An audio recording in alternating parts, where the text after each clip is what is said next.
Welcome to These Kids Can't Wait, Discovering the World of Rare Disease.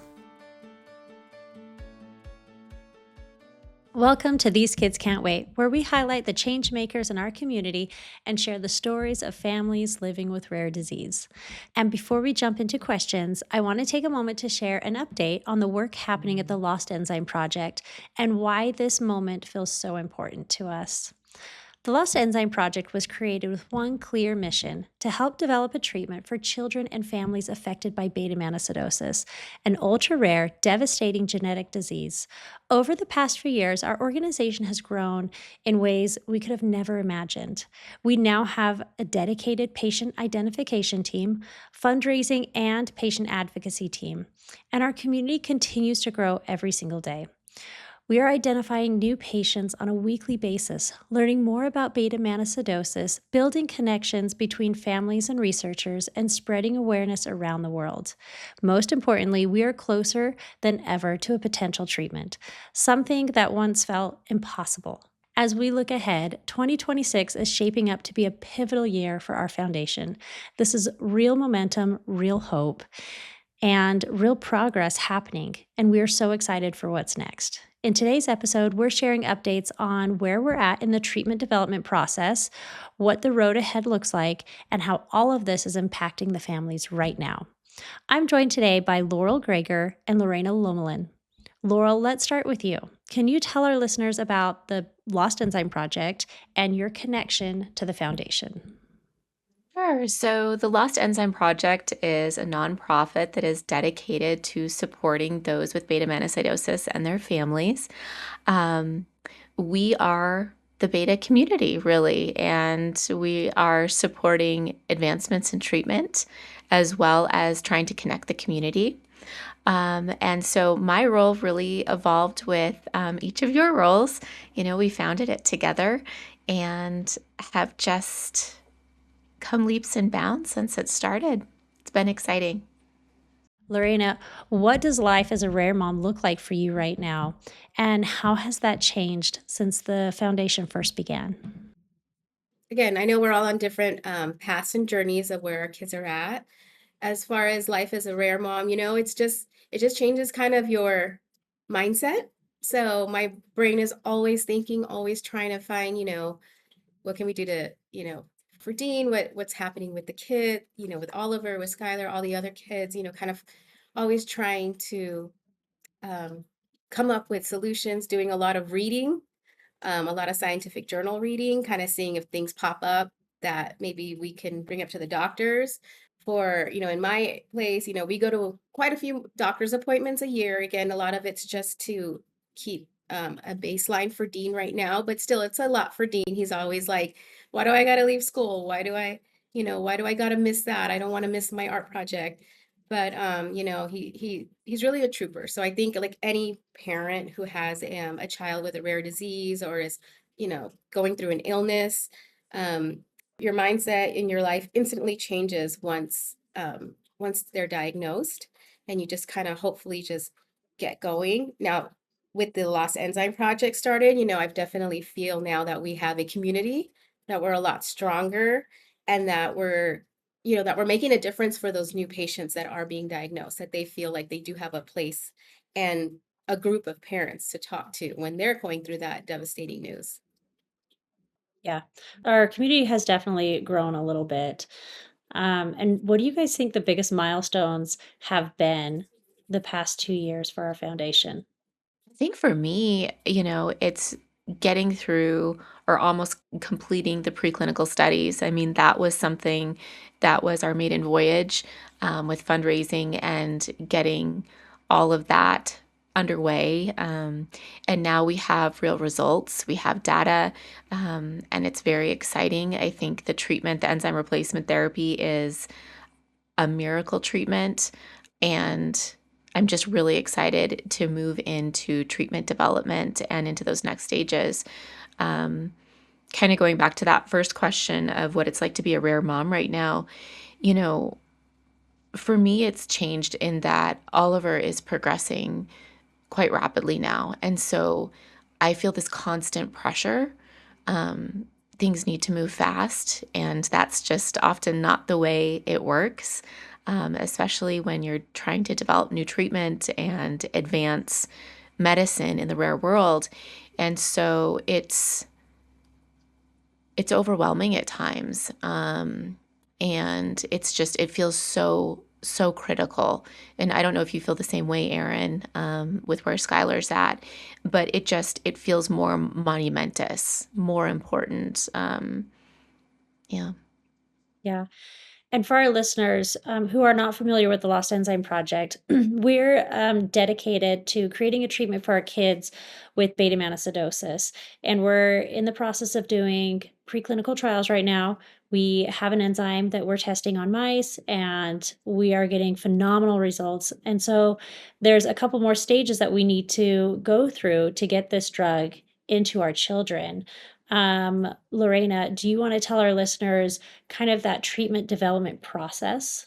So again, luckily, again, as far as a group of, parents for beta-mannosidosis, we were able to obtain mice that have the same same makeup as beta as our children, and so we were able to get those mice, and then we were able to get some of the enzyme replacement therapy that we were able to give to the mice. So what it is that for the past 9 months we have been treating them for giving them the enzyme the same similar way we would probably give it to the children. We are giving it to them like an almost like an IV form, and seeing if it'll clear the waste from their body. And from what it looks like, it is working.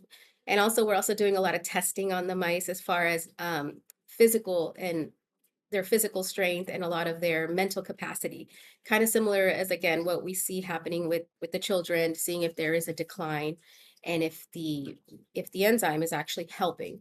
So we've done a lot of that testing. Again, a lot of it is like them running on a wheel or um, doing a maze and seeing if they can remember the maze and how fast it is and those different types of things. But again, a lot of the similar testing you would do for any other drug therapy. We start with the small, and then we kind of build up and hopefully can get this to the clinical trials to the patients. Yeah. And what's after preclinical trials? After preclinical trials will be like again, the hope is that we can then get with the FDA. Hopefully they'll accept the results, and or they may come back to us and say, hey, you're going to need to do this test as well. I know we talked about toxicology studies and working with maybe some other companies that would help with that. But again, the ultimate goal is for them to say, okay, this is a need, you have a product, let's get this into clinical trials and see if it'll help, it'll help the kids. For Skylar, we chose to do a bone marrow transplant to see if that would help slow down the progression. And one thing we've noticed is even after the bone marrow transplant, we've seen a lot of improvements in her in some areas, but she still has the elevated oligosaccharides in her urine. And doctors agree that you need this enzyme replacement therapy.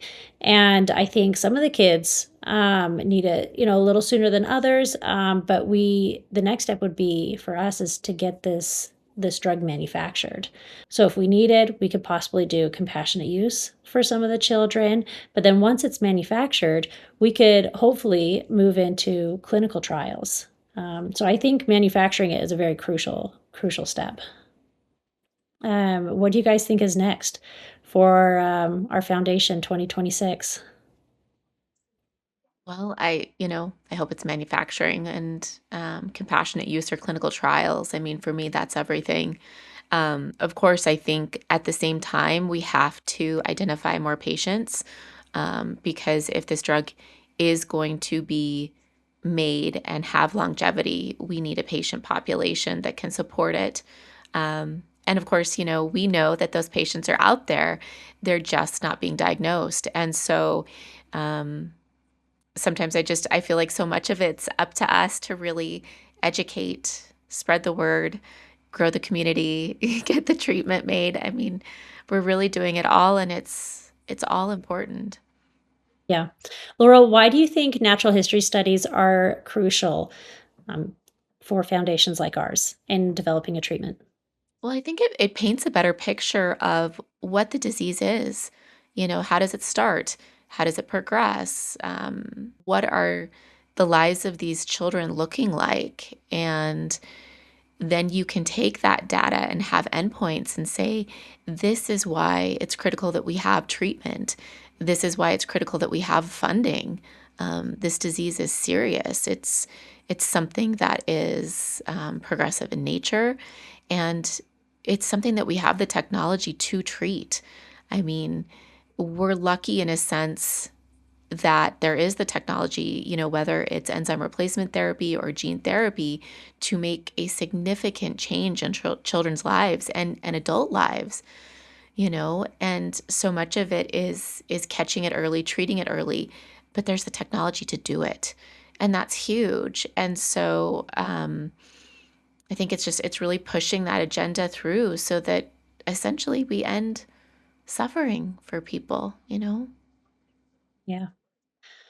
So, Erin, like everything, what has been some of the challenges that we've run into with our goal of a treatment?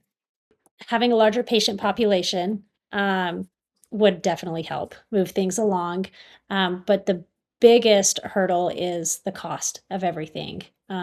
It's really important to have those natural history studies, but those, can cost anywhere between, I don't know, 25 to 100,000, right? Then there's the cost of manufacturing, and we've been given a quote that it could take around $3 million to create this drug for our kids. After that, we want to move into clinical trials, and we've also been told that that could be around $10 million potentially. So we're just taking taking it step by step, baby steps at this time, and it's really important that we start raising these funds so we can move forward. Yeah, that's definitely a challenge. I mean, again, when we hear millions and we're average parents, we're not in the millionaire status yet. I'm hoping that when I went, hit the lotto, but yeah, that is definitely it's definitely a shocker. But I like we've spoken to a lot of other advocate groups that have been able to raise that money. Again, it's a lot of community pulling the community together, pulling philanthropy, just business opportunities, anything that we can. If they've done it, I know that we are on our way, on our path to get there as well. Yeah, and there's grants that we can apply for as well, but like you said, it really is the support of the community, and Laurel's had an incredible, community surround her and Oliver. We've really been blessed. Great Falls has really stepped up to the plate, and we're a small community. We're kind of a city that the population stays the same, and it has been the same for many, many years, like decades. Um, and we're definitely a blue collar community, and everyone has just stepped up and really shown up for the cause, which has been humbling and wonderful. Yeah. What do you think the top priority is for the Lost Enzyme Project, over the next 6 to 12 months? I feel like there's so many priorities.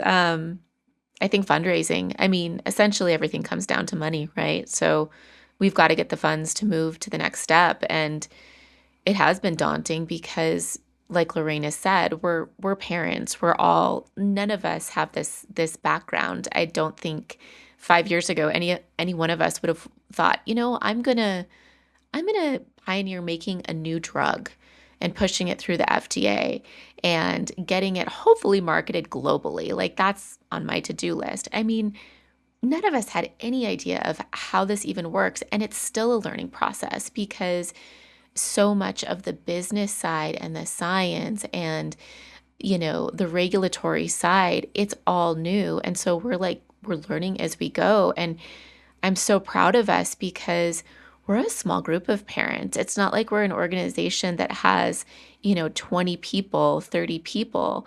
I mean, we're several families that have just taken this on and are so dedicated and passionate. And, when there's will, there's a way. And I think we have a lot of will. Exactly. Yeah. And we have some pretty fun campaigns and fundraising opportunities coming up for our foundation this year. So I'm excited to get those going. How can our listeners help move this work forward? I mean, like I said, just getting the word out is one way. So if you want to share, share our podcast, share our website. Again, sometimes it's may not it's someone that you know or the person that they know that may, may have connections. I think that's how we've pushed through this far already, is just, the people we know and then the people that they know, and them coming and really saying, what can I do to help? So just as far as we've gotten, like I said, with our as a advocacy group, a small group, I think we've already really pushed that mountain. And that we just got to continue to do that. Obviously, if there's, anyone feels generous and would like to donate to the Lost Enzyme Project, for Beta-Mannosidosis and help us find our treatment, that's always a blessing. But again, sometimes just even sharing and also keeping our kids and our families in your thoughts and prayers. That's also something very important. I think it's very strong and, helps a lot with our morale, with keeping us going as well. You don't have to be an expert in rare disease or in, you know, the biotech firm industry. Anyone can participate in the foundation. Right now, I've got my dad watching Skylar in the hospital so I can film this podcast and we can get the word out and we can share, where we're at in the foundation. There's so many things that you can do just to support these kids in the foundation. And I think that that old game 7 Degrees of Kevin Bacon. I feel like in life, it's so true because, Lorena, like you were saying, these little things matter. And so it might be someone that has like a little idea of saying, oh, hey, I know so and so, and they might do an advertisement for you. Or, oh, my friend is, a doctor and they were curious about, helping out with this. I mean, there's all kinds of little things. And when they all come together, there's these opportunities that just kind of lead in bigger and bigger things. And so it's kind of exciting because you sort of never know what's going to come next and what opportunity can come out of something, a conversation or a phone call or an email. And I feel like it's those connections, it's the human connection, and of course, our perseverance that has gotten us where we are now and will continue to get us where we need to go. Yeah. How does the pace of the drug development feel when you're watching your own child decline? Oh God, cement. It's like cement drying. It's so slow. Um it's my biggest worry. I mean, Oliver is progressing more rapidly right now than the treatment development is, and that's just the honest truth, and it's terrifying. Um and it's so hard to know that, if one of us, had a couple $1 million, we'd be in a different situation. And, you know, millions of dollars is so much money. And yet in some circles, it's nothing. It's a drop in the bucket. It's literally nothing. Um, and what, $3 million, for example, to create a first batch of enzyme, that would create enzyme for 5 years, I think we've been told, and that's 5 years of life. I mean, how do you put a price tag on that? It's hard. It feels like it's moving too slow, and yet we're doing our best, and that's all we can do. What keeps you hopeful even in the hardest moments? I guess the treatment. There's no other hope right now bigger than making our kids' lives better and getting this treatment to them. I guess it's also sort of fueled by knowing that you, Erin, and you, Lorena, and our families are so driven and passionate. I think there's real strength in our little community because we all get it and we're together in this. What's really encouraging is all of the friends and family that have surrounded us and have supported us. We have friends who are writing manuscripts for us at no cost and doing research. And we've got so many doctors who are helping us out of, the kindness of their own heart. And just the team that we've put together in our organization is incredible. And that's what kind of gives me hope and encouragement is we have so many cheerleaders and we have people helping us just because they want to. And we have just this vast community of experts. And we've got PhDs, we've got interns, we have, incredible tech support and cybersecurity. We're so eclectic, but it's all coming together, and it's really encouraging. What gives you hope, Lorena?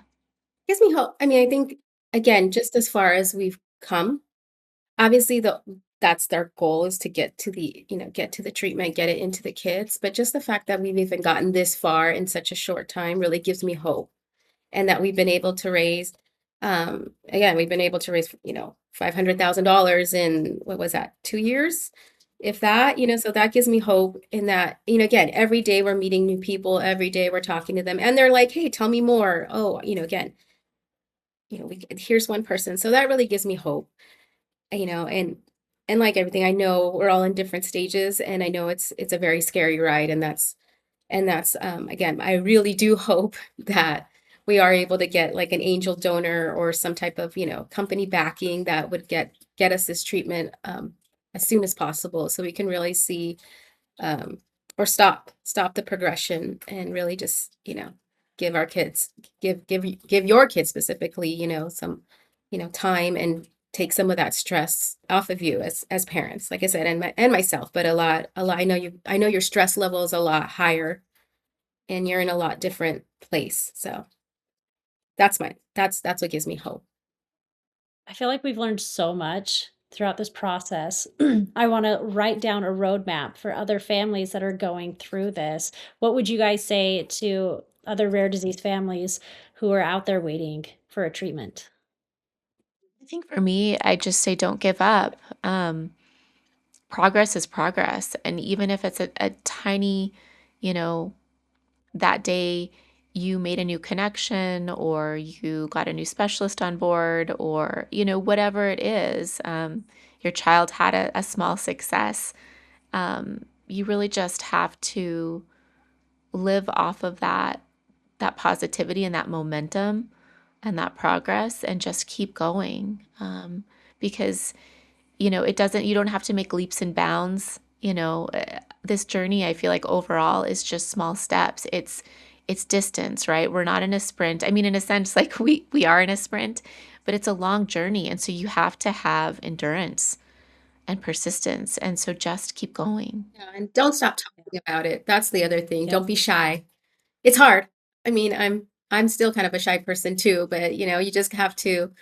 I know like our other parent, Fernando, I love his just like, I'm just gonna say it, gets on the mic and is like, are you gonna help us? And that to me was, I turned around and looked at him and was like, oh wow, I wasn't gonna approach it that way. But you know what? He got an answer. And that's something that I think all parents who have a child that's going through something, is just keep talking about it. Don't be embarrassed. Just keep bringing it up, bring up positive stories, bring up the negative too, but just keep keep advocating for your child, keep advocating for yourself, and just, that's all, even if that's all we can do, we can continue to get that out. So somebody says, "Oh yeah, I've heard of that disease. Oh, I've seen that," or it brings it to light. We're not, not, and there's no shame in it. We just got to be, very loud and just keep screaming it off the mountain until, someone hears us or many people hear us. And that's something I think it's helped. Yeah.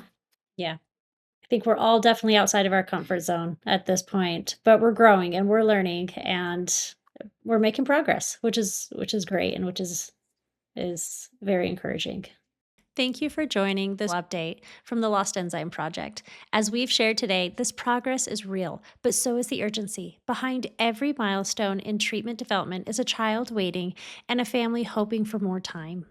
If you'd like to learn more about our work, follow our progress, or find ways to support the path forward to a treatment in 2026, visit tlep.org, and we've included resources in the show notes below. Thank you again for listening. Thank you for joining us on These Kids Can't Wait. Every story shared brings us one step closer to awareness, advocacy, and action. If you've been inspired, please subscribe, leave a review, and share this episode. To learn more about the Lost Enzyme Project or donate to the cause, you can visit our website, Instagram, or Facebook page. Those links will be provided in the show notes below.